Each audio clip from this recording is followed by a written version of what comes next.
જય દ્વારકાધીશ મિત્રો, આજના નવા અને બીજા બ્લોગમાં તમારું હાર્દિક સ્વાગત છે। આજે સૌપ્રથમ નાહી ધોઈને કમ્પ્લીટ થઈ ગયા છે અને આપણે જવાનું છું દૂધ લેવા। તો દૂધ લઈ આવીને આગળની વાત પછી આપણે ગાડી લઈને દૂધ લેવા નીકળી ગયા છીએ। ગાડીમાં એન્જિનમાં ઓઇલ ચડે ત્યાં સુધીમાં હવાનું ગુડ મોર્નિંગનું વ્યૂ બતાવી દો તમને।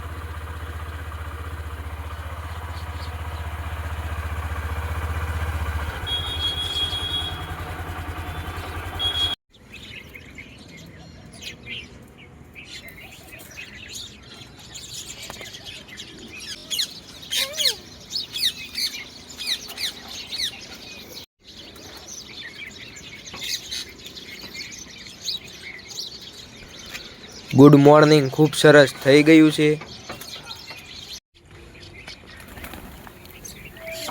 ત્યાં ગાડીએ ટીંગાડી દેવી।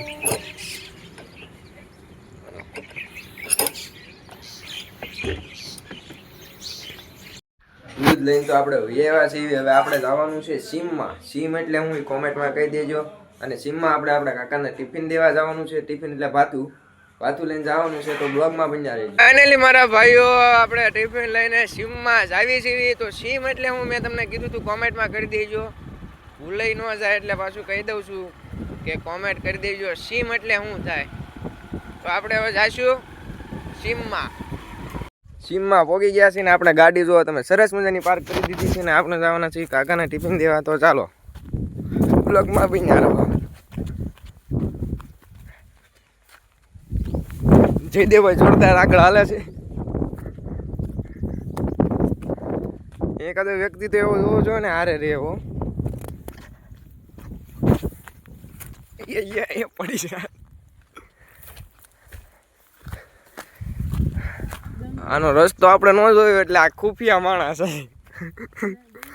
આને જો બધી ખબર હોય યાર। ગામડાનું વ્યૂ કાક લગાવી યાર, તમે જોવો તો ખરા એકવાર। ગામડું એટલે સ્વર્ગ વસ્તુ છે યાર। જો કાંઈ ના ઘટે। આખી વાડ ઠેકવા ગયો તો ખોરાઈ ગયો। ફાઇનલી સીમમાં એન્ટર થઈ ગયા છે। ગાવું ભેવું બધી અરે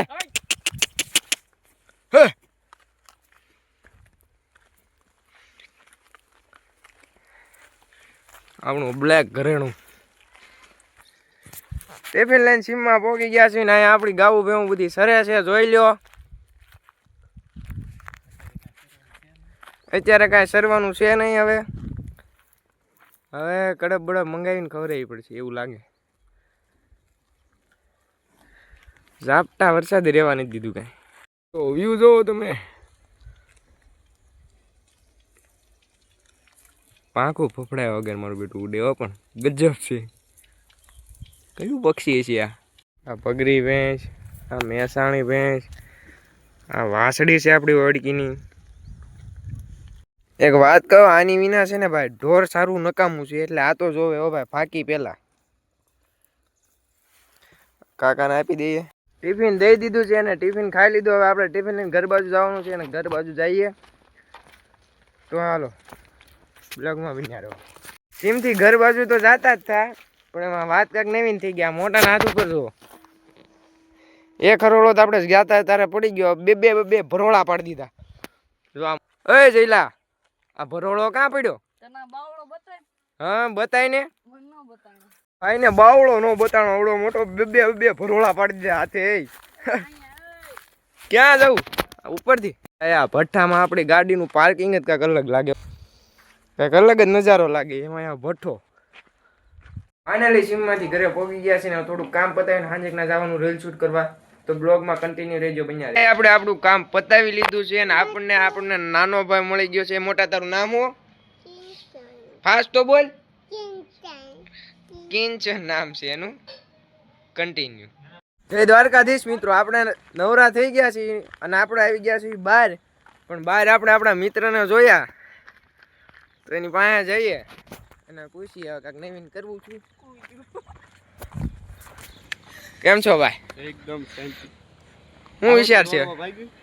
હા બૂટ પહેરીને આવ્યા છીએ, દોડવા જાવી। પણ આપણે હવે વિચાર નહોતો, પણ હવે જાવી છીએ એવું જોઈ કેટલુંક દોડાય છે। બ્લોગમાં બન્યા રહો એટલે ખબર પડે કે તમારો ભાઈ કેટલું દોડ્યો. ફાઇનલી ગ્રાઉન્ડે પહોંચી ગયા છે ને ગ્રાઉન્ડનો વ્યૂ તમને બતાવી દો, પછી આપણે દોડવાનું શરૂઆત કરશું. તો ગ્રાઉન્ડનો વ્યૂ જોઈ લો.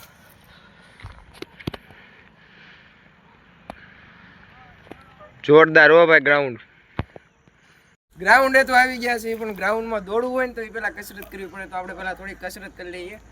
These brothers my guys, know that they fly, know that they ride or die. Why they wanna move like that? Where you want gone?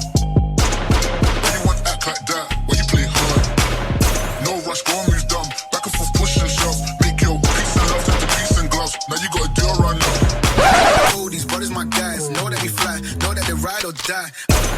Why they wanna move like that? Where you want gone?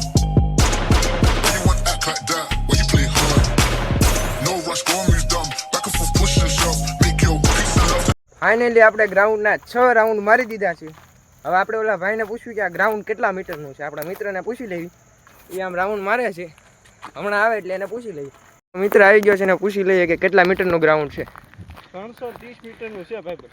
330 મીટરનું ground છે. એટલે આપણે 2 કિલોમીટરમાં 20 metre જેટલું ઓછું રહે એટલું આપણે દોડી ગયા. ઘણું બધું અંધારું થઈ ગયું છે. તો આજના બ્લોગને અહીંયા એન્ડિંગ કરીએ. તો આઈ હોપ અમારો બ્લોગ તમને પસંદ આવ્યો હોય તો અમારા બ્લોગને લાઈક કરો, શેર કરો અને સબસ્ક્રાઈબ કરવાનું ભૂલતા નહીં. મળીએ આગલા બ્લોગમાં. બાય.